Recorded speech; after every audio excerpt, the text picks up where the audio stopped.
Hey everyone, my name is Sean Arnold and welcome to a video guide for Lieutenant Belica on her deck building, gems and so on and so forth. Today we are going to look at her abilities and then talk about what different cards are useful for her. Belica is a fantastic mid-laning hero, one of the best mid-laning heroes in the game, and she has an excellent kit at her disposal.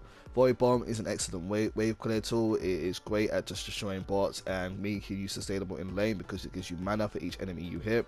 Seismic Assault is an amazing stun move. It's very consistent and very reliable, and it can stun foes up to about 2 seconds, if I recall correctly. Void Droid is a good pressure tool, not so amazing if enemies destroy it straight away, but it can be good because it saps their armor, their mana for every second that they are inside of its effect, and also damage them if they use an ability within its zone. Neural Disruptor is an okay ultimate. It works really well against heroes who like to build mana, so other caster heroes. Belica is often considered to be a anti-mage character, and so any heroes like Countess, Gideon and Gadget better beware when they're facing against a Belica, because her Neural Disruptor really takes advantage of their high pools of mana. Now, Lieutenant Belica is a hero who likes to focus primarily on building intellect, so our primary affinity is going to be knowledge, our secondary affinity is going to be order.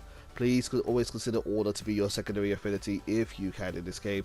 Wards are so important right now for dealing with the current meta of Kalari, Countess and Wukong. Those heroes are so good, and if you can keep an eye on them with them around the map, then you should be able to counter them very well.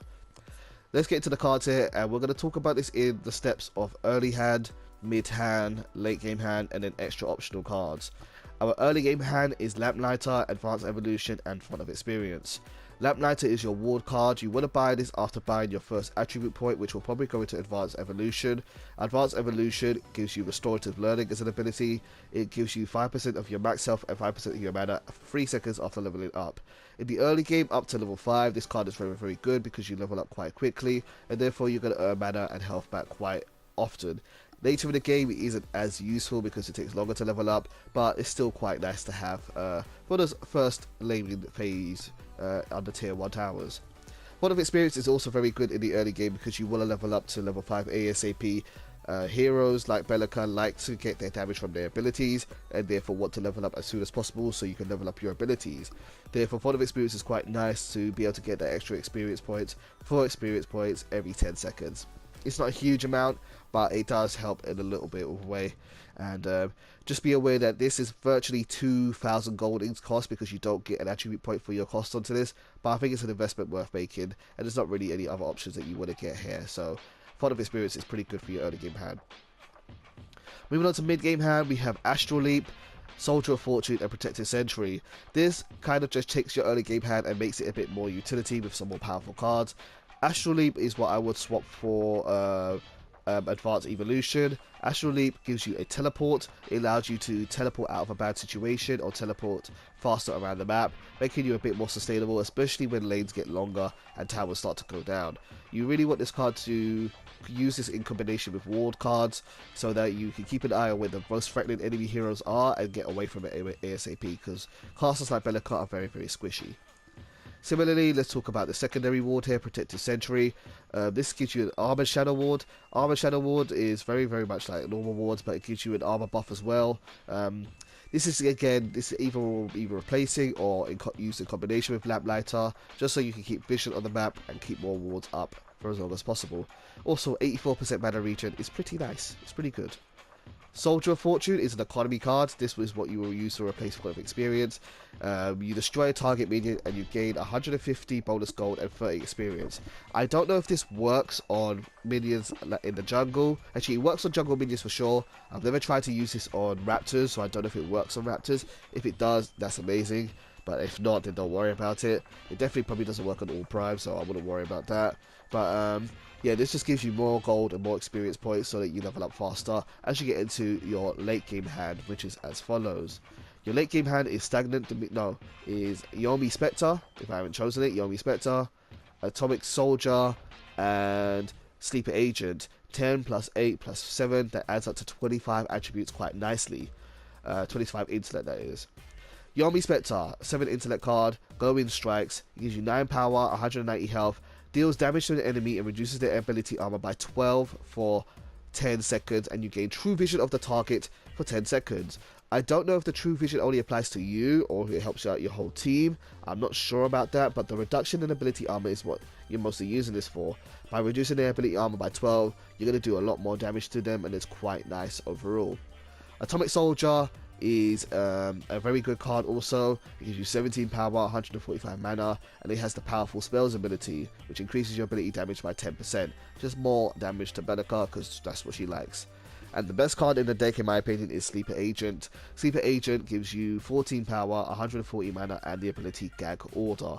Gag Order silences target enemies for 3 seconds, and that target takes 50% extra damage. That is excellent, it's an amazing card, and it kind of gives Belica 2 versions of stun, which is incredible. Most heroes don't even get 1 version of stun. Belica can get 2 thanks to this card here. So it's a really, really good card, and you want to get this card ASAP, so it's online. Our last 3 cards are cards which are kind of late game cards, and they fit into your late game hand quite nicely, but also give you just a little bit more damage than Yomi Spectre and Atomic Soldier can do. To replace Atomic Soldier, we have Corrosive Walker. 25 power, 385 health, and then the ability Enfeebling Shout. Reduce ability armor of nearby enemies by 30 for 6 seconds. That is a huge increase in damage boost, and because it's reducing the ability armor of all nearby enemies, it helps out your teams in team fights. So it's really, really good. It's an excellent card, and often I don't necessarily get to build this card because games don't go on for that long, but if I do, definitely want Corrosive Walker. Very, very good effect. And the next card which we have, which replaces Yomi Spectre, is Thaumaturge. Once you equip Thaumaturge, you don't want to unequip it because of this secondary ability Overflow, because it only stays, I believe, while you equip this card. It has 8 power, 105 mana, and it has Empowering Mana, and you gain 1% equal to your max mana. Now, let's put this into perspective. If you have 1,000 mana, 1% of 1,000 is 10, so that's 10 power, making this 18 power card. You can get a lot more than that when you've got your, even you've got a high amount of intellect, so you want to get this card later into the end game when you've got a high pool of mana and lots of intellect points. Also, this has the ability of Overflow. You gain 4 max mana for every time you deal damage up to an enemy hero, and that is up to 300 max mana. That's going to take a while to reach, but overall you can get an extra 3% free power from this, while also getting 300 extra mana, which is quite nice. And yeah, once you have this card on you, you never want to unequip it, but it fits nicely into our 25 intellect build. 7 plus Corrosive Walker, which is 8 intellect, and then Sleeper Agent is 10, that makes 25 intellect plus 4 vitality. If you manage to finish your late game hand, then what I recommend putting your points into is not agility, not into vitality, or maybe vitality if you want to be sustainable, but you could also go for Power Tap. Power Tap costs 4,000 gold and gives you 15 permanent power when you use it. I don't know how often you can reuse this effect. I never really get to use Power Tap, and it was broken until recently.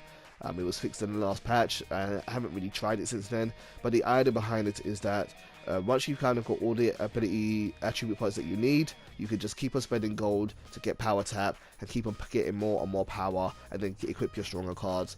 So you go back to base, use Power Tap, and then equip something like Sleeper Agent again, or whatever you want. Yeah, no, it's just there as extra power. It's really, really good. Gems don't really make too much of a difference for Belica, but there are some really good ones. The first one I will say get is Auto Mana Potion for your first intellect point. Then go for Healing Towers so that you're a bit more sustainable and can stay in lane for longer and keep on farming. Then as we go through intellect, we have 10% bonus experienced.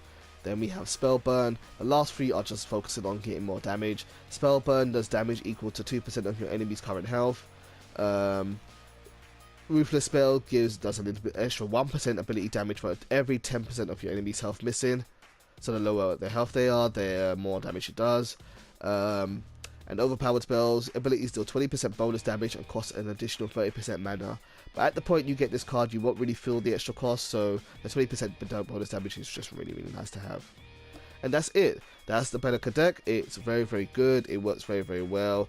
It's got a mixture of wards, utility, and power, and it just goes very, very well. Guys, thank you for tuning into this video. Hopefully you found it useful. If you've got any other suggestions or any ideas, or you found this deck useful, please let me know down in the comments below. And if you ever want to play Paragon with me sometime, feel free to hit me up on PSN. If you are on the EU server, my apologies for that. And yeah, no, just I enjoy using this deck. Thank you for tuning in and take care.